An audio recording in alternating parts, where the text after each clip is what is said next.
joining us, Rob Sitz, from the president of DS Sports and RussMatt Baseball. How'd you like the Tiger Barbecue last night? It was great. It was a great turnout there. Whiskey Bent Barbecue was very good. You can't go wrong with that. Yeah, I kind of had, speaking of our sponsor, I had People's earlier in the day because every time I you get had out. barbecue twice I had barbecue yesterday. twice. Well, What'd you have for breakfast? I actually had 3 times. We went to Mojo afterwards for. Oh my God! Okay. So, after the barbecue, you go ahead and have more. Yeah, Alex didn't eat at the barbecue, so he ate up there. Yeah, sure. And I dabbled a little bit more too. Yeah. So did you have barbecue for breakfast today? I did not have barbecue for breakfast today. No. And That's you literally can't go wrong with any of the 3. So. Well, the barbecue capital of Florida here. That's in Polk right. County, Here. so Yep. Yeah. It's what you got to do when you're here.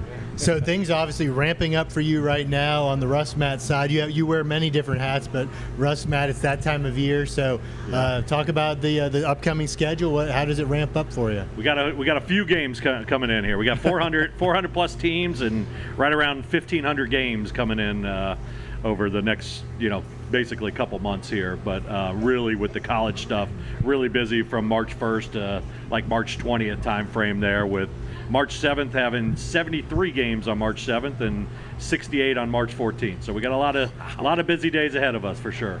And it's one of those where I don't think casual observers of RussMatt realize that it's not just spring training for these teams. For a lot of these teams, this is the beginning of their season. Absolutely, it's a huge part of their season. A lot of these, over 150 of them, D3 schools, they're playing almost a quarter of their whole schedule while they're down here. A lot of them will play around 10 games down here, and they play a 40-game schedule. So makes you realize how spread out their districts must be, or their regions. For sure. That it's cheaper for them to come down here and play in RussMatt than it is to stay and travel by. Well, bus obviously through the New York. weather and the fields and all that stuff that come into play for them as well. But this year also we've got over 40 nationally ranked teams that are going to be down here. But you're 100% right. I always say it's like the best kept secret, but there's nowhere else on the planet that you can go out and see so many games. These fields right behind us, the 9 fields at Lake Myrtle, and see 36 games a day there for that stretch of all these colleges from around the country. Well, Jack and I have to personally thank you, because for us, most of the year it's lonely looking out the window of our office. But for the months RussMatt is here, we can look at it any given time during any day of the week and see baseball. So thank you for that. Oh, absolutely. You hear the ping of the aluminum bats there early in the morning at Auburndale, Lake Myrtle there. But most of the events are always on the weekends when you guys aren't there. So That's it's right. we're obviously that's what's so different about RussMatt. I try to explain to some of our workers that are going to be doing it for the first year. It's not like a weekend and you're done. I mean, it just, once it starts, it doesn't stop there for a long stretch. So. And another little hidden story that I always love talking to you about every year, the umpires. Yeah. You wind up bringing in umpires from all over the country for this many games. Tell us about that. Absolutely. They come down. They love coming down. I mean, again, the weather, and get a chance to work and then enjoy Central Florida and all that it has to offer.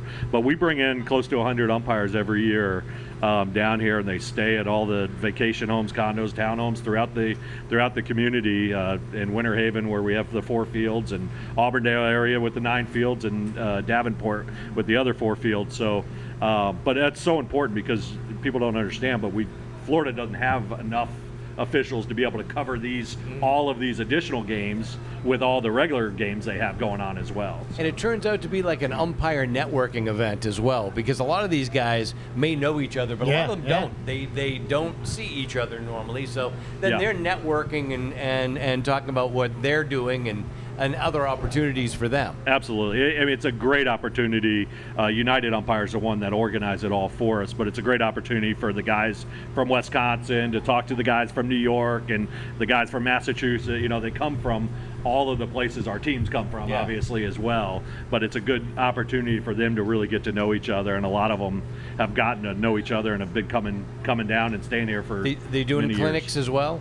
They do some clinics out there. I mean, we have a supervisor at every location, so they're always getting some feedback and all of that, which is great because they're all trying to get better. And they, at the beginning of the season, they're kind of knocking the rust off a little bit too. So as well. Well, I was gonna say, so for 3 guys that played ball, I said the flip side is you don't realize how much goes into what they do.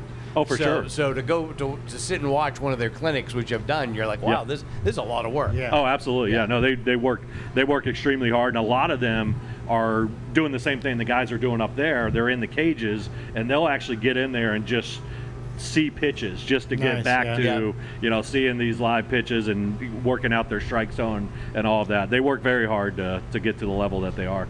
Well, you touched a few minutes ago on the facilities, the main facilities that you're using, facilities all over the county, but the three main Yep. that you talked about Winter Haven, and we were actually talking about it last night a little bit at the barbecue. Yep. Talk about probably the anticipation or what you anticipate people thinking when they walk onto that complex now.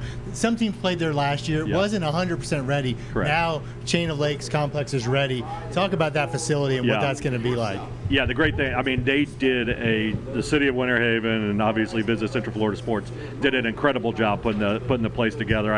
I keep telling the coaches, I can't wait for you to experience it completely done, because I was even blown away. Like, holy cow, they went above and beyond even my expectations. So I'm really excited for this year for them to see it fully done, and it's just a beautiful facility there. And it's going to create a lot of memories, because I mean the views from the infield out towards the outfield and the water, and I mean it's absolutely gorgeous. Right. Chain of Lakes Field 3 is the best backdrop out there in the country, and Yeah. I mean, it's just beautiful with the lake in the background there, and it's really cool.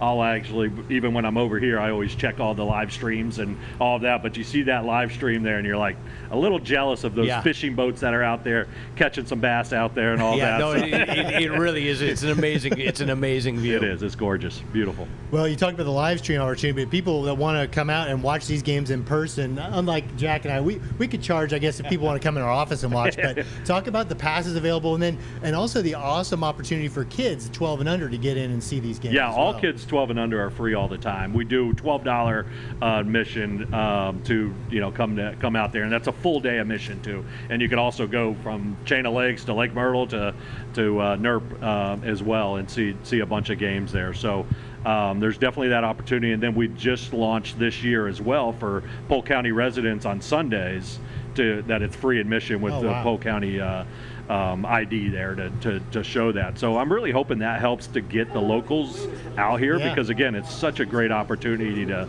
come out and enjoy some great concession food, watch some great games, and see these schools from around the country competing against each other. And not just around the country. We were talking a little bit beforehand. Yep. You've got some international flavor this year as well. We do. We've got our Canadian teams that are coming down. It just keeps growing every single year. They all the academy teams and all of that. They play a lot of the college JV teams while they're down here. So it's a great experience for them. But yeah, I think this year we have close to 20 Canadian teams that are coming down, and a lot of them will bring a college prep team, a 18U, a 16U, a 14U, a 13U. So they're definitely coming down and enjoying this great weather and getting a lot of baseball in. And I'm going to say, probably my guess would be that the cold weather this year up north is going to help your sales for RussMatt next year. It always it's going to be an does, easier yeah. hook. Yeah, I actually sent out an email today because I've gotten a lot of coaches reaching out about cancellations up north, so they're looking to add more games. So as I tell everybody, that schedule's on the website, russmatt.com, but that they check it every day because it could change. Yeah. There's flight issues, whatever, all that kind of stuff, but it's a constantly changing process there. But a lot of teams are looking to add more games while they're down here because they've already lost them up north. So. Well, in your introduction, we mentioned president of not just RussMatt Baseball, but DS Sports. Talk about some of those different hats you wear. Obviously, part of that Prospect Wire. They have an event this weekend here. Yep. Had one last weekend. Their presence is growing in Polk County. Talk about some of those other properties. Yeah, we actually have 7 event companies under our umbrella now with DS Sports as a whole. Obviously, RussMatt being a large one. We got 2 other college ones one in Port Charlotte, one in Palm Beach. Prospect Wire does a ton in Polk County here. Fortunately, I kind of oversee it, but we got great people, Brian Warner and Nick Susi, running, Prospect Wire that does a tremendous job. And then we got Greater Orlando Baseball, more youth focused there. And then we've got another one out in California, USA Premier as well. So we got a lot lot of things under the DS Sports umbrella here. Keep me As busy. if RussMatt didn't keep you busy. Yeah, exactly. Alone. Exactly. But again, it's all we talked earlier with Cody about. It's all about the experience for the teams, the umpires, and you all have these really next level pieces of them. They can track all the stats for Prospect Wire, for RussMatt, the live streaming. You really make it memorable for those that participate in it. For sure, yeah. I mean, Prospect Wire does a great job of the scouting and the stats coverage and player profiles and all of that. With our relationships, what makes us a little unique too is nobody else is doing as much college as we do, obviously. So that works into the Prospect Wire side of things, the USA Premier side of things, because a lot of these high school kids obviously playing in our events are looking to go on to these colleges as well. So yeah, that's always the key, right? If you can get somebody else to help pay for your school, then you've gone as far as you really need to go. Right. Anything past that is gravy. Oh, for sure, yeah, and or even just getting a degree from some of these schools that come down. Some incredibly amazing academic schools that are coming down here as well. So. Well, Rob, we appreciate your time. Most of all, we appreciate you taking time away from going on our Polk County barbecue trail to join us here. But no, we appreciate it. We know this is a very busy time for you. We look forward to watching all the games and talking to you more. I started out fast with the barbecue yesterday, but there's so many other places everybody's telling me, so I've got plenty of time here. I've got plenty of time here. It was definitely a big barbecue day yesterday. No, thanks again, and we Absolutely. appreciate all you do. Thank you, guys. Thank you.